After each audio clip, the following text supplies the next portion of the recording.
Hi guys, it's Becky, and it's been a wonderful day, a wonderful evening. Tonight is Wednesday night, and I went to my Bible study class. And I told you last week we were doing Ephesians, and Ephesians was just so hard. It is still hard, and honestly, before tonight, when I read Ephesians, I was like, I know it's got a beautiful message in there, but it is hard to digest sometimes. Once again, it's written by Paul while he's in prison. But this week we did Ephesians 2, verses 1 through 10.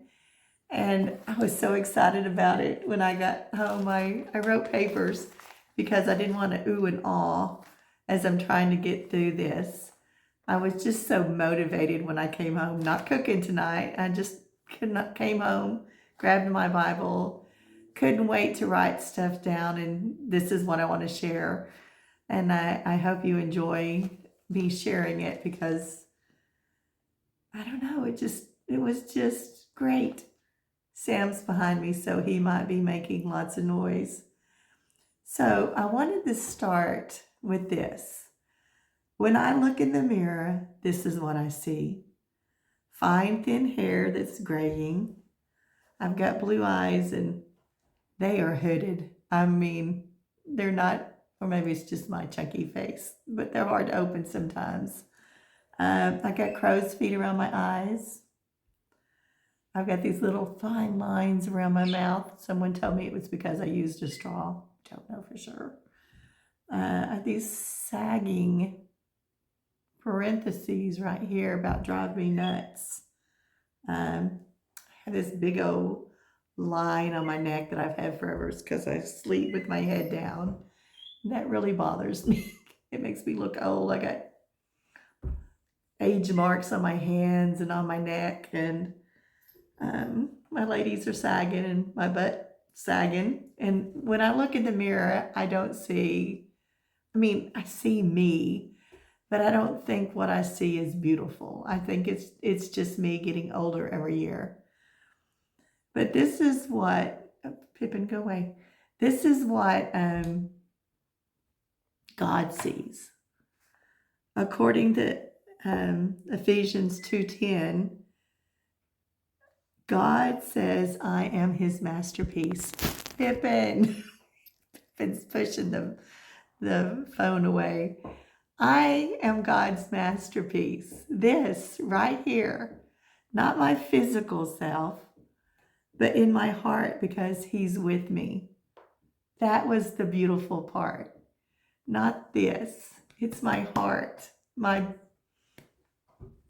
artery calcified heart. It's God is in my heart. And it just makes me smile. And tonight I was so, I wish I could even just put it in the words. A masterpiece, with all of my feelings, with my tongue that gets me in so much trouble because it's my tongue, and Satan sometimes gets my tongue and it's not sanctified before it comes out.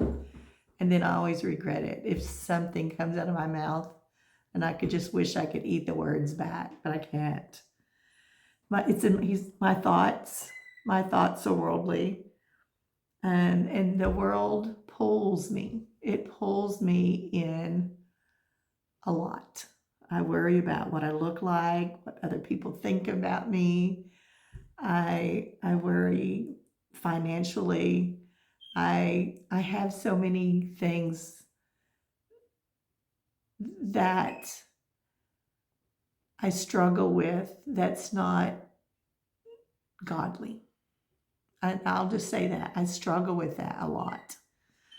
Um, but in me, God has given me his grace to do what he sends me to do. Okay.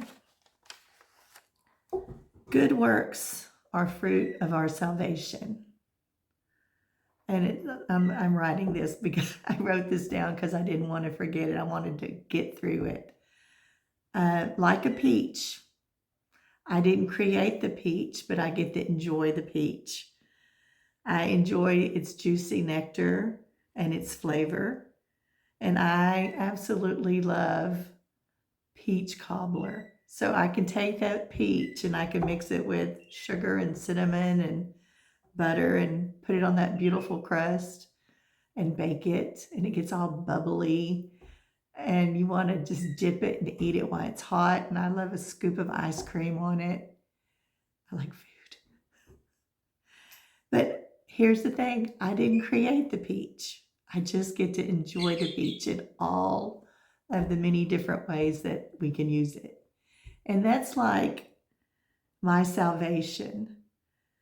I get to taste the deliciousness and the joy of knowing Christ and wanting to know him more and demonstrate his characters by my actions. And that's why my actions matter. In tonight's Bible study, Melanie, our teacher, which I told you last week, I absolutely love her, said God was with us not just in those moments that we go to do his good works. We go to volunteer, we help someone out, and then we think we've done our good works. But what she said was, that made such an impression on me, he is with us 24/7. He sees us 24/7. He knows us 24/7. And he knows me when I'm sleeping, and Lord knows what goes on in my brain when I'm sleeping. But good works isn't what saves us. It's just our identity in Christ. Justification, it was my deliverance from the penalty of sin, and I thank God for it. I can't imagine what life would be like without him. My sanctification, as Christ lives in me, sets me apart to do good works that reflects him, his character, his goodness, to glorify him. It's that desire to please God 24/7 that she was talking about that I think so many of us fail in. Well, I can't say y'all because I don't know what y'all do, but I know I fail. And I tell you, with my tongue, my thoughts, my worldly pull, my worries. But I looked that up, and 24/7 is 160 hours a week. And I'm a math teacher, so I did the math. It's 10,080 minutes each week. It's 604,800 seconds a week that we have every second. We have that choice of what we're going to do. And sometimes we do really well, and sometimes we don't. And I'm speaking we as me. I always do that. And so a masterpiece is in my heart. And I want to live that every single second. And that's 1,440 seconds a day. And I'm going to fail, and I'm going to keep on trying, and I'm going to keep doing, you just Pippin next to me, and I'm going to keep on doing the best I can. But I know every second, every minute, every hour, every day, every month, I can always do better. And so that's what I'm striving for. So I can't tell you how much it means. The more I study the Bible and get into his word, the closer I feel to him. Pippin's just a licking my hand, trying to get me to pet him. Maybe that's like God. God is constantly doing this. Hey, Becky. Hey, Becky. Hey, Becky. I need your attention. Hey, Becky, do what's right. So until tomorrow, I'm going to work on my every second that I have. I'm drinking my ginger and lemon tea. Always be awesome. And guys, I'll see you tomorrow. And thank you for sticking with me. Love y'all. Bye-bye.